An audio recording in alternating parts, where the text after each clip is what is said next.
আজকে 7টা না বাজতেই নোংরা ফেলার গাড়ির বেল বাজলো। অন্যদিন হলে কিন্তু যেতাম না, কিন্তু আজ 4-5 দিন পরে নোংরার গাড়ি আসছে, তাই আজকে তো যেতেই হবে। তারপর ব্রাশ করছি, এমন ব্রাশ করছি যেন অন্ধকারেও আমার দাঁতগুলো জ্বলে। তারপর বাহুবলীর মতো এক বালতি জল তুলে নিয়ে এসে আলু কাটতে বসেছি, আর উনি আমাকে বলছে আলু ভাজা নয়, আলুর তরকারি করো। আর জানলা দিয়ে এত বাতাস দিচ্ছে, আমাকে পুরো কাঁপুনি ধরিয়ে দিল। তারপর আলুর তরকারি আর দুটো ডিম সিদ্ধ দিয়ে সকালের খাবারটা খেয়ে নিলাম। আজকে বিরিয়ানি হবে। ও নিচে গেল মাংস আনতে, আর আমি পেঁয়াজগুলো কেটে রেডি করছি।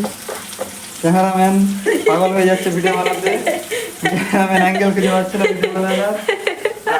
আর এই ছোট্ট একটা জিনিস যেটা না দিলে বিরিয়ানি সম্পন্নই হয় না। আর এনাকে দেখো, বললাম চলো ভিডিও করি, তো স্ট্যাচুর মতো দাঁড়িয়ে রয়েছে। এখন দুজনে রান্না করছি, আমার ভাতের দিকটা আর ওর চিকেনের দিকটা, দুটোই এখন হয়ে গেছে। এখন ফ্রি টাইম, বিরিয়ানিতে দম দেওয়া হচ্ছে। এবার বিরিয়ানি রেডি। এবার দাঁড়াও রিভিউ, তোমাদেরকে দেখাই বিরিয়ানি কেমন হলো।